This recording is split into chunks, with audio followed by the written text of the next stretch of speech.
নমস্কাৰ ফেসবুক লাইভৰ এই এপিসোডলৈ আপোনালোকক আদৰণি জনাইছো আজি কেইটামান কথা আপোনালোকৰ লগত পাতিম বুলি মই ফেসবুক লাইভলৈকে আহিছো আপোনালোক সকলোকে স্বাগতম জনাইছো যোৱা মাহটোত আমি সকলোৱে এটা নেদেখা পৰিবেশৰ মাজেৰে আগবাঢ়িলো বিভিন্ন সৰকাৰি কামকাজ বহু ক্ষেত্ৰত স্থবিৰো হৈছিলে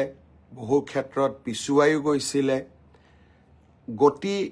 আকৌ উভতাই আনিবৰ বাবে আমি চেষ্টা কৰিছো প্ৰথম অৱস্থাতে বা প্ৰথম ফেসবুক লাইভৰ প্ৰথমতে মই আপোনালোকক জনাব খুজো এডিআৰই পৰীক্ষা পুলিচৰ পৰীক্ষাত পাছ কৰা বা শিক্ষকৰ বাবে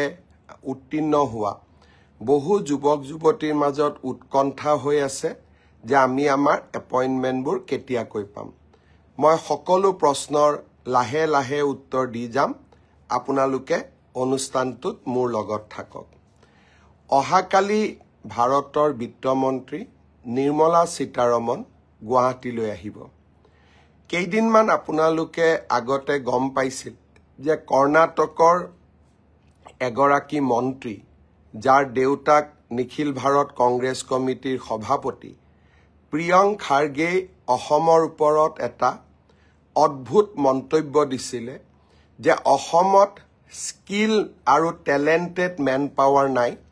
আৰু সেই কাৰণে অসমত সেমি কণ্ডাক্টৰ উদ্যোগ প্ৰতিষ্ঠা হ'ব নালাগিছিল তেখেতে যিয়েই নকক কিয় সেমি কণ্ডাক্টৰ উদ্যোগ অসমত আহিলে কাম দ্ৰুতগতিত আগবাঢ়ি গল আৰু অহা বছৰৰ আগভাগতে চিপছ প্ৰডাকশ্যনৰ কামো আৰম্ভ কৰিব অহাকালি ভাৰতৰ বিত্তমন্ত্ৰী নিৰ্মলা সীতাৰমণ জাগিৰোডলৈ যাব আৰু অসমৰ বহু কেইগৰাকী মেধাৱী যুৱক যুৱতীৰ সৈতে তেখেতে কথা পাতিব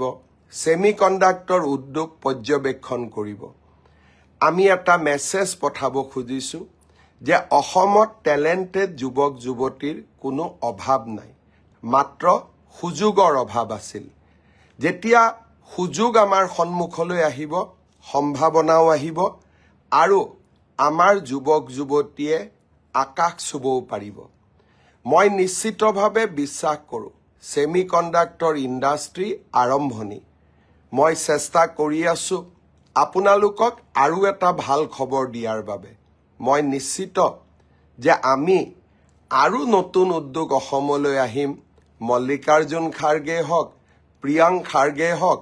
তেওঁলোকৰ চকুত আমি টোপনি নোহোৱা কৰিম যোৱাকালি সমগ্ৰ ৰাজ্যতে ভাৰত ৰত্ন সুধাকণ্ঠ ভূপেন হাজৰিকা দেৱৰ মৃত্যু দিৱস আমি অত্যন্ত গাম্ভীৰ্যতাৰে পালন কৰিলো আমি সকলোৱে জানো যে এইবাৰ কৃতজ্ঞ অসমীয়া জাতিয়ে ডক্টৰ ভূপেন হাজৰিকাৰ জন্ম শতবাৰ্ষিকী পালন কৰিছে স্বাভাৱিকতে এই জন্ম শতবাৰ্ষিকী বছৰটোত অহা তেখেতৰ তিৰোভাৱ বা মৃত্যু তিথিটো আমাৰ বাবে গুৰুত্বপূৰ্ণ আছিল যোৱাকালি অসমৰ বিভিন্ন জিলা আৰু সমজিলাৰ সদৰ স্থানসমূহত হেজাৰ হেজাৰ যুৱক যুৱতীয়ে আৰু পুৰুষ মহিলাই একেলগে মানুহে মানুহৰ বাবে গীতটি পৰিবেশন কৰিলে এই গীতটি মানৱতাৰ গান এই গীতটি মানৱতাৰ গীত আমি প্ৰচেষ্টা কৰিম ৰাষ্ট্ৰসংঘই যাতে এই গীতটিক মানৱতাৰ গীত হিচাপে স্বীকৃতি দিয়ে আমি ইতিমধ্যে তাৰ অকণমানকৈ প্ৰচেষ্টাও আৰম্ভ কৰিছো হদিয়াৰ ঢলাত বিশাল মূৰ্তি স্থাপন কৰাৰ প্ৰচেষ্টাটো আমি আগবাঢ়িছো আজি ৰাতিপুৱা আৰু এটা সুন্দৰ অনুষ্ঠানত আমি যোগদান কৰিছিলো আপোনালোকৰ মনত আছে 2023 চনত আমি সেপ্টেম্বৰ মাহত মোৰ দেশ মোৰ মাটি নামৰ এটা কাৰ্যসূচী পালন কৰিছিলো অসমৰ সকলো মানুহৰ পৰিয়ালৰ পৰা আমি অকণমান মাটি নহলে চাউল দান হিচাপে লৈছিলোঁ 540টা কলহ আমি প্ৰস্তুত কৰিছিলোঁ 270টা কলহ 2023 বৰ্ষতে আমি নতুন দিল্লীলৈ পঠিয়াইছিলোঁ সেনাৰ স্মাৰক বাটিকা নিৰ্মাণৰ বাবে 270টা কলহ আমি সযতনে থৈ দিছিলোঁ আজি আমি এই কলহকেইটা গহপুৰলৈ বিদায় সম্ভাষণ জনালোঁ অহা 8 তাৰিখে ভোলাগুৰি চাহ বাগিচাত প্ৰায় 8 বিঘা মাটি খামৰি শহীদ কনকলতা বৰুৱা বিশ্ববিদ্যালয় নিৰ্মাণৰ কাম আৰম্ভ হ'ব শ্ৰীমতী নিৰ্মলা সীতাৰমণে এই বিশ্ববিদ্যালয় নিৰ্মাণৰ কাম শুভ আৰম্ভণি কৰিব কনকলতাৰ দৰে সাহসী মহিয়সী নাৰী এগৰাকীক শহীদ এগৰাকীক আমি কৃতজ্ঞ অসমীয়া জাতিয়ে আকৌ এবাৰ আমাৰ শ্ৰদ্ধা নিবেদন কৰিম এই বিশ্ববিদ্যালয়খন আমি deep tech artificial intelligence machine learning quantum physics এই ধৰণৰ সাবজেক্টক লৈ আমি গঢ়ি তুলিব খুজিছো এই বিশ্ববিদ্যালয়খনৰ লগত পৃথিৱীৰ এখন উন্নত মানৰ আন্তঃৰাষ্ট্ৰীয় বিশ্ববিদ্যালয়ৰ টাই আপ বা একাডেমিক কোলাবৰেচন থাকিব তাৰ কামো ইতিমধ্যে আমি আৰম্ভ কৰিছো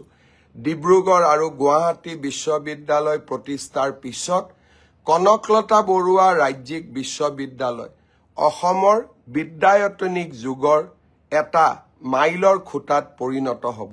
ব্ৰহ্মপুত্ৰৰ উত্তৰ পাৰৰ ৰাইজক আৰু অসমবাসী ৰাইজক এই অনুষ্ঠানত যোগদান কৰিবলৈ মই আহ্বান জনাইছো যোৱা বিধানসভাৰ নিৰ্বাচনৰ সময়ত গহপুৰৰ সভাসমূহত কনকলতা ৰাজ্যিক বিশ্ববিদ্যালয়ৰ কথা কৈছিলো আজি সেই প্ৰতিশ্ৰুতি পালনৰ সময় আহি পৰিল মই নিজকে গৌৰৱী অনুভৱ কৰিছো আমি 7 আৰু 8 তাৰিখে কেন্দ্ৰীয় বিত্তমন্ত্ৰী নিৰ্মলা সীতাৰমণৰ সৈতে গুৱাহাটীৰ নদী পাৰত নিৰ্মাণ কৰা সুন্দৰ ৰিভাৰ ফ্ৰণ্ট উদ্বোধন কৰিম আৰু বিশ্বমানৰ জাহাজ টাৰ্মিনেল আমি নিৰ্মাণ কৰিছো তাৰো শুভ উদ্বোধন কৰিম 9 তাৰিখৰ দিনটো আমাৰ বাবে আৰু আকৰ্ষণীয় কেন্দ্ৰীয় প্ৰতিৰক্ষা মন্ত্ৰী ৰাজনাথ সিং আমাৰ মাজত থাকিব লাচিত ঘাটৰ পৰা এক প্ৰকাৰ ক'ব গ'লে ব্ৰহ্মপুত্ৰৰ দুই পাৰৰ পৰা এয়াৰ ফোৰ্ছে আমাক দেখুৱাব এক নতুন পৰীক্ষা যুদ্ধ জাহাজসমূহ যুদ্ধ উৰাজাহাজসমূহ ৰাফেল সুখোই সকলোবোৰ গুৱাহাটীলৈ আহিব 150খন বিমানে এয়াৰ শো কৰিব আগতে এয়াৰ শো বাংগালুৰত অনুষ্ঠিত হৈছিল ডাঙৰ ডাঙৰ চহৰবিলাকত অনুষ্ঠিত হৈছিল এতিয়া গুৱাহাটীও সেই স্পেশাল চহৰবিলাকৰ ভিতৰত এখন হ'ব পাৰিছে মই গুৱাহাটীবাসী আৰু অসমবাসী ৰাইজক 9 তাৰিখৰ এয়াৰ শোৰ কাৰণে আমন্ত্ৰণ জনাইছো যি ৰাফেলে অপাৰেশ্যন সিন্দুৰত পাকিস্তানৰ মাজলৈ গৈ পাকিস্তানৰ বিমানবন্দৰবোৰ ধ্বংস কৰিছিলে সেই ৰাফেল গুৱাহাটীৰ আকাশত উৰিব মই সমূহ অসমবাসী ৰাইজক পুনৰ এবাৰ এয়াৰ শোলৈ আমন্ত্ৰণ জনাইছো শ্ৰদ্ধাৰ ৰাইজ অহা 15 তাৰিখে মই লণ্ডনলৈ যাম এদিনৰ বাবে কিহৰ কাৰণে যাম কেইটামান দিন আগতে আপোনালোকৰ মনত আছে মই মহাপুৰুষ শ্ৰীমন্ত শংকৰদেৱে নিৰ্মাণ কৰা বৃন্দাবনী বস্ত্ৰখন অসমলৈ অনাৰ প্ৰয়াস আৰু প্ৰচেষ্টাৰ বিষয়ে আপোনালোকক অৱগত কৰিছিলো এতিয়া লণ্ডনৰ মিউজিয়াম আৰু অসম চৰকাৰৰ মাজত এখন চুক্তিত স্বাক্ষৰ হ'ব প্ৰথমবাৰৰ বাবে সেই বৃন্দাবনী বস্ত্ৰখন 6 মাহৰ বাবে আমি অসমলৈ আনিব পাৰিম যি আমাৰ ঐতিহ্যৰ চানেকি মহাপুৰুষ শ্ৰীমন্ত শংকৰদেৱে নিজে হাতেৰে বৈ থৈ যোৱা সেই বৃন্দাবনী বস্ত্ৰখন আমাৰ বহু প্ৰজন্মই জীৱনকালত চাব নোৱাৰিলে মোৰ বহু দিনৰ পৰা আশা আছিল যে বৃন্দাবনী বস্ত্ৰখন অসমলৈ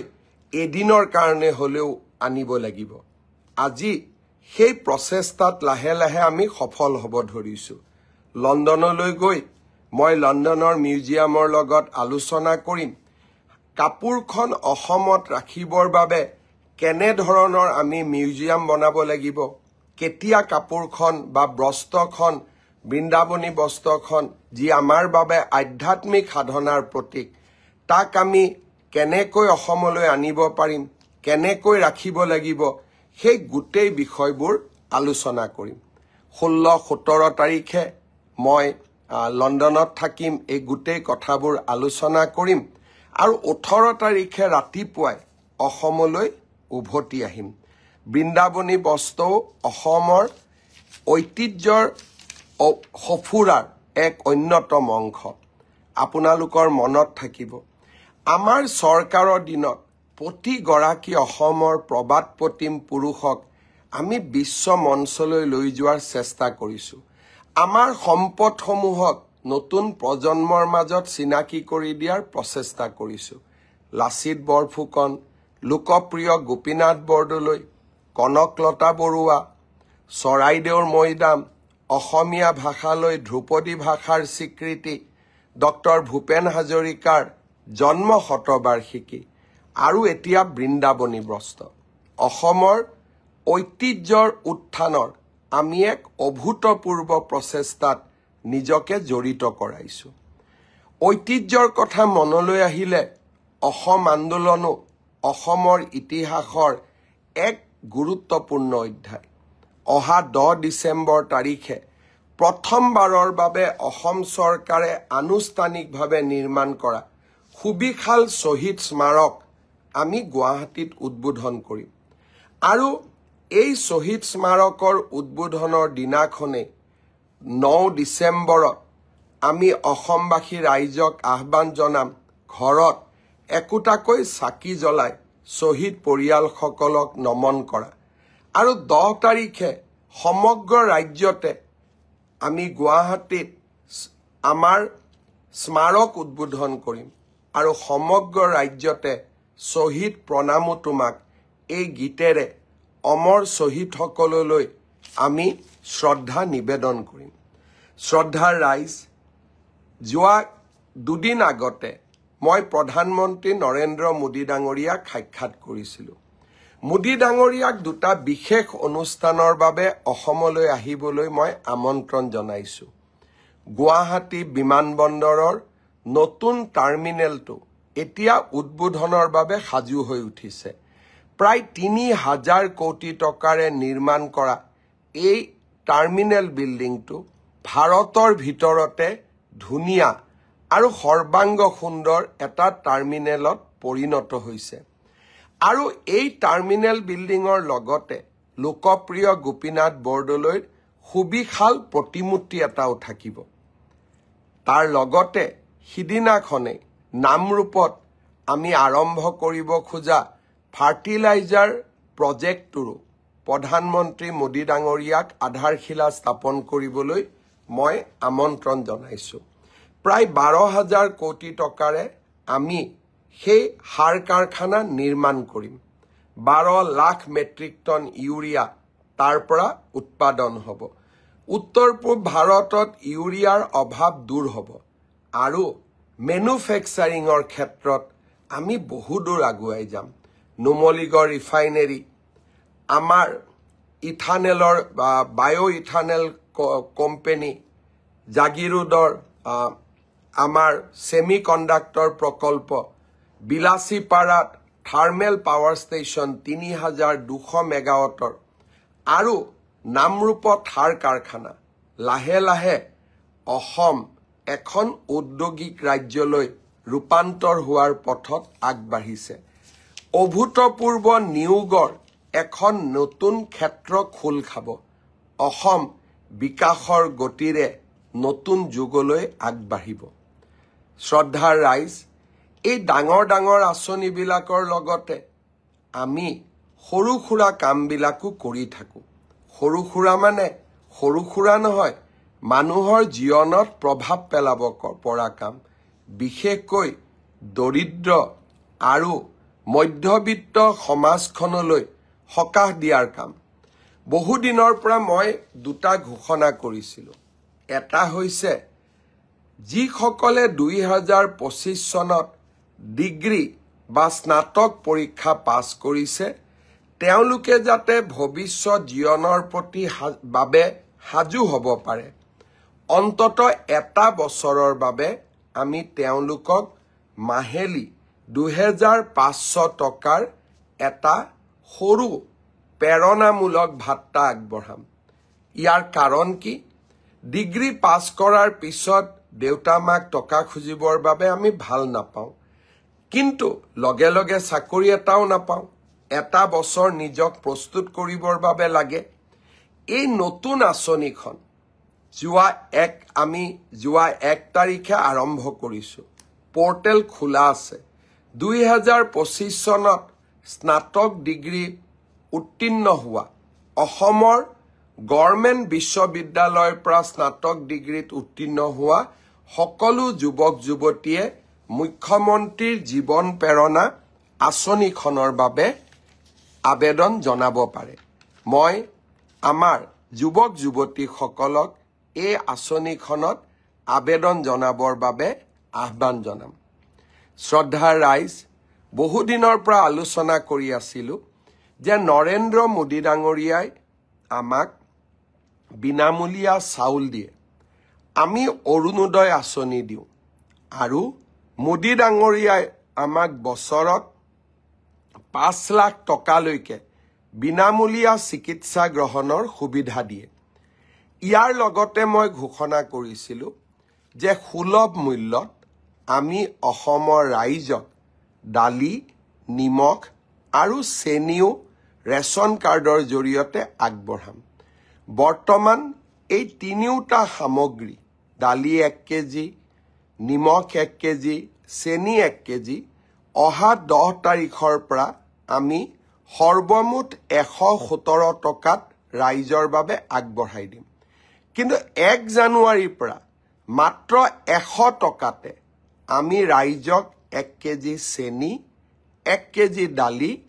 আৰু 1 কেজি নিমখ আমি আগবঢ়াম এই সুন্দৰ আঁচনিটো অহা 10 নৱেম্বৰ তাৰিখে আমি আৰম্ভ কৰিম বহুতে মোক জুকায়ো মিঠাতেল বুলিও জুকালে কিবা বুলিও জিকালে কিন্তু মই জুকালেও থমকি নৰওঁ কাৰণ মই বুজি পাওঁ দৰিদ্ৰ লোকসকলক ইয়াৰ কিমান প্ৰয়োজন আছে বহুতে কলে অৰুণোদয় নালাগে বিশেষকৈ আমাৰ মিয়া মুছলমান সমাজখনে যোৱা কেইটামান দিনৰ পৰা কৈ আছে যে আমাক অৰুণোদয় নালাগে কিন্তু কোনেওতো অৰুণোদয়ৰ পৰা আঁতৰি যোৱা নাই আমাৰ পোৰ্টেলতে এটা বুটাম আছে অপ্ট আউট অৰ্থাৎ মোক অৰুণোদয় নালাগে চৰকাৰে মোক অৰুণোদয় দিয়া বন্ধ কৰক আজিলৈকেতো কোনেও অপ্ট আউট বুটাম ব্যৱহাৰ নকৰিলে তাৰ মানে সামাজিক মাধ্যমত কোৱা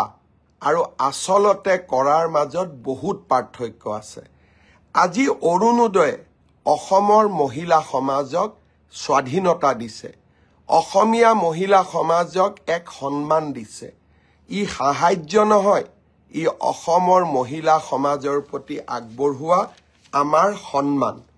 এই সন্মানৰ লগতে মোদী ডাঙৰীয়াই বিনামূলীয়া চাউল দিছে এতিয়া আমি দালি নিমখ আৰু চেনি দিম মই সিদিনাখন হিচাপ কৰি চাইছো অৰুণোদয় চাউল দালি নিমখ তেল সকলো লগ লাগিলে এটা পৰিয়ালে চৰকাৰৰ পৰা এতিয়া 2000 টকাতকৈও বেছি মাহিলি সকাহ পায় ই বহুত ডাঙৰ সকাহ আমি যিসকলে সকলো কথাতে মানুহক উপলুঙা কৰো হি তাৰ আমি মূল্য বুজি নাপাওঁ কিন্তু যি মায়ে যি বাইদেউ যি ভণ্টিয়ে নিযুত মইনা পাইছে অৰুণোদয় পাইছে মহিলা উদ্যমিতা পাইছে তেখেতসকলে অনুভৱ কৰে যে এতিয়া নিজকে তেওঁলোকে কিমান সাহসী অনুভৱ কৰে কিমান তেওঁলোকে নিজকে আত্মনিৰ্ভৰ অনুভৱ কৰে ঘৰখনত মহিলা গৰাকীৰ সন্মান এতিয়া কিমান বাঢ়িছে শ্ৰদ্ধাৰ ৰাইজ এনেকৈ আমি অসমৰ কল্যাণৰ বাবে কামবোৰ কৰি যাম সিদিনাখন মই বিজেপি দলে আগবঢ়োৱা যোৱা নিৰ্বাচনৰ নিৰ্বাচনী ঘোষণা পত্ৰখন পঢ়িছিলোঁ। আচলতে নিৰ্বাচনী ঘোষণা পত্ৰখন আমি ৰূপায়ণ কৰাৰ লগে লগে নিৰ্বাচনী ঘোষণা পত্ৰত নথকা আৰু বহুত কিবা কিবি আমি কৰিব চেষ্টা কৰি আছো। ৰাইজে আশীৰ্বাদ দিব, আমি আগবাঢ়ি গৈ থাকিম। এই গোটেই ঘটনাবোৰৰ মাজত, নতুন খবৰবিলাকৰ মাজত জুবিনৰ ন্যায়ৰ ইছ্যুটো আমি কেতিয়াও পাহৰি যাব নোৱাৰো। SITয়ে সুন্দৰভাৱে কাম কৰি আছে আৰু SITয়ে ডিচেম্বৰ মাহৰ 10 তাৰিখৰ আগতেই গুৱাহাটীৰ আদালতত চাৰ্জশ্বীট দাখিল কৰিব। আৰু যেনেকৈ আমি ফাৰ্ষ্ট ইনফৰমেশ্যন ৰিপৰ্ট বা FIRত এটা হত্যাৰ ধাৰা সন্নিৱিষ্ট কৰা হৈছিলে, তেনেকৈয়ে মই বিশ্বাস কৰোঁ SITয়ে চূড়ান্ত অভিযোগনামা দাখিল কৰাৰ সময়তো তেওঁলোকে নিজৰ সাহসী আৰু মেধা সম্পন্ন তদন্তৰ ফলশ্ৰুতিৰে এখন সুন্দৰ অভিযোগনামা দাখিল কৰিব।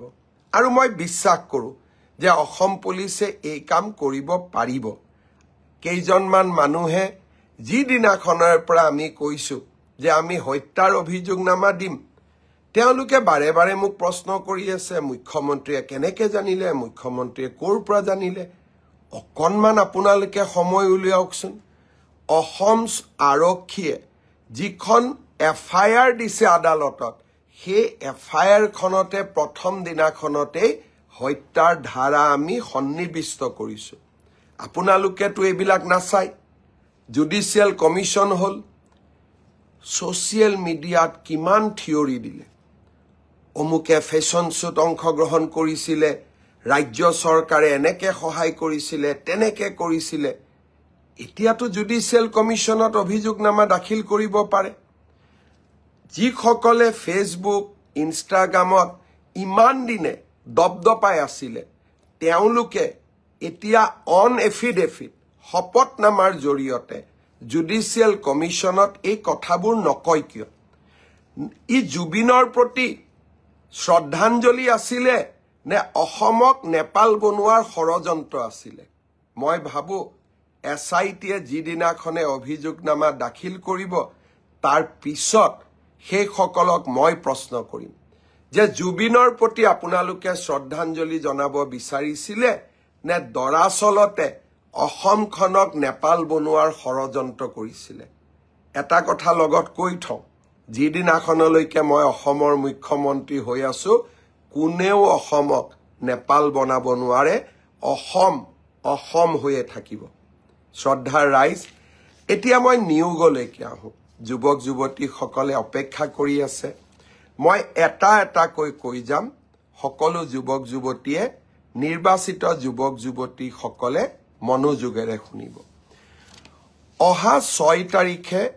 ৰাজ্য চৰকাৰৰ শিক্ষা বিভাগে প্ৰাথমিক শিক্ষাৰ শিক্ষক শিক্ষয়িত্ৰীসকলৰ চূড়ান্ত ফলাফল ঘোষণা কৰিব। অৰ্থাৎ আজি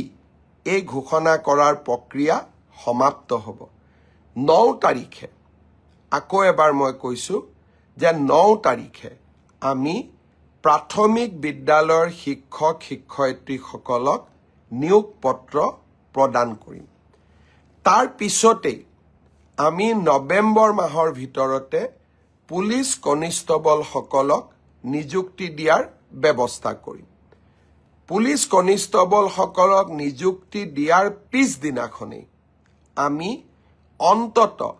আৰু 4,000 আৰক্ষী পদৰ বাবে আবেদন পত্ৰও আহ্বান কৰিম। অৰ্থাৎ নিযুক্তিৰ পৰম্পৰা আমি চলাই ৰাখিম, যাতে অসমৰ যুৱক যুৱতী কেতিয়াও আশাহত হ'ব নালাগে। এডিআৰই 3য় বৰ্গ আৰু 4ৰ্থ বৰ্গ, এই পৰীক্ষাৰ এটা প্ৰক্ৰিয়া আছে। ৰিজাল্ট দিয়াৰ পিছত আমি লটাৰী বা ৰেণ্ডমাইজেশ্যনৰ জৰিয়তে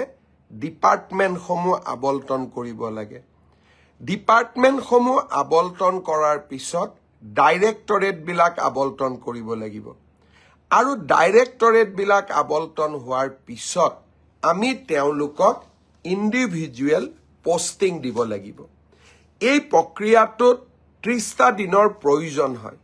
মই আগতেই কৈছো যোৱা মাহত আমি কোনেও কাম কৰিব পৰা নাছিলো মই চেষ্টা কৰিছো নৱেম্বৰৰ শেষত নহলে ডিসেম্বৰৰ প্ৰথম ভাগতে এডিআৰিৰ চতুৰ্থ আৰু তৃতীয় বৰ্গৰ আমি নিযুক্তি পত্ৰসমূহ বিতৰণ কৰিম প্ৰক্ৰিয়াটো চলি আছে প্ৰক্ৰিয়াটো চলিব দিয়ক কাৰণ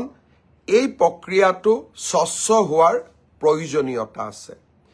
ইয়াৰ এইখিনি সময়ৰ মাজতে আমি পোষ্ট গ্ৰেজুৱেট আৰু গ্ৰেজুৱেট টিচাৰৰো নিযুক্তিৰ কাম হাতত লম আপোনালোকে দিয়া অপচন অনুসৰি আপোনালোকক যাতে আমি নিযুক্তি দিব পাৰো তাৰ বাবে শিক্ষা বিভাগে ইতিমধ্যে কাম হাতত লৈছে মই খুব সোনকালে আপোনালোকক নিযুক্তিৰ তাৰিখটো জনাম স্বাস্থ্য বিভাগৰ নিযুক্তিও এই মাহতে আমি প্ৰদান কৰিম চাহ বাগিচাৰ সমাজখনৰ বাবে আমি 3% এইবাৰ চৰকাৰী চাকৰিত আৰক্ষণ কৰিছিলো গোটেই কেটা নিযুক্তি দিয়াৰ পিছত আমি চাহ বাগিচাৰ যুৱক যুৱতীসকলক পৃথকে 3% উত্তীৰ্ণ হোৱা যুৱক যুৱতীসকলক নিযুক্তি পত্ৰ প্ৰদান কৰিম অৰ্থাৎ অহা 9 তাৰিখে আমি চাহ বাগিচাৰ যুৱক যুৱতীসকলক বাদ দি সকলোকে আমি নিযুক্তি দিম গোটেইখিনি নিযুক্তি পত্ৰ আমি একেলগ কৰি ডিসেম্বৰ বা নৱেম্বৰ মাহত সকলো চাহ বাগিচাৰ যুৱকক গুৱাহাটীলৈ মাতি আনি আমি একেলগে নিযুক্তি দিম যাতে ই সমাজখনত এটা সচেতনতাৰ সৃষ্টি কৰিব পাৰে অৰ্থাৎ মই উত্তীৰ্ণ হোৱা যুৱক যুৱতীসকলক অনুৰোধ কৰিম যে আমি নৱেম্বৰ মাহ আৰু ডিসেম্বৰ মাহৰ প্ৰথম ভাগতে আমি নিযুক্তিৰ প্ৰক্ৰিয়া সম্পূৰ্ণ কৰিম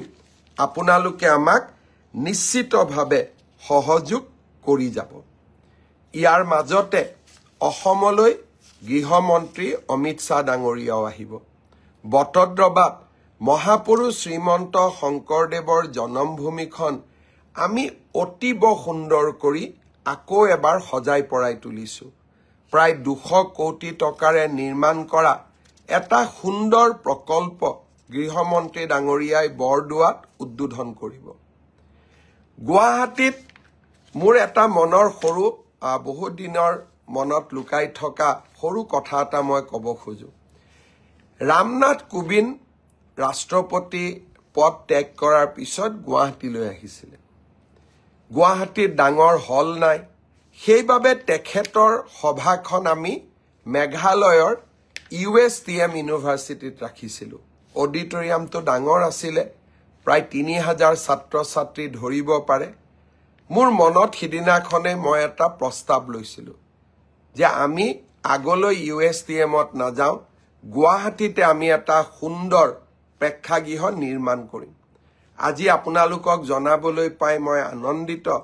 যে 5000 মানুহে একেলগে বহি অনুষ্ঠান উপভোগ কৰিব পৰা আমি এটা সুন্দৰ প্ৰেক্ষাগৃহ যি পূৰ্ব ভাৰতত কতো নাই অসমত আমি গুৱাহাটীত নিৰ্মাণ কৰি উলিয়াইছো সেই প্ৰকল্পটো জ্যোতি বিষ্ণুৰ নামেৰে আমি উৎসৰ্গা কৰিছো গৃহমন্ত্ৰী ডাঙৰীয়াই তাৰো শুভ উদ্বোধন কৰিব ইয়াৰ মাজতে আপোনালোকে ভাল ভাল খবৰবোৰ পায়ে আছে আজি বোলে কালি কাজিৰঙাত এলিভেটেড কৰিডৰ কালি বোলে পলাশবাৰীত নতুন IIM এই ধৰণৰ ভাল খবৰবিলাক আমালৈ আহি থাকিব আৰু মই খবৰবিলাক আপোনালোকলৈকে দি যাম কাৰণ মই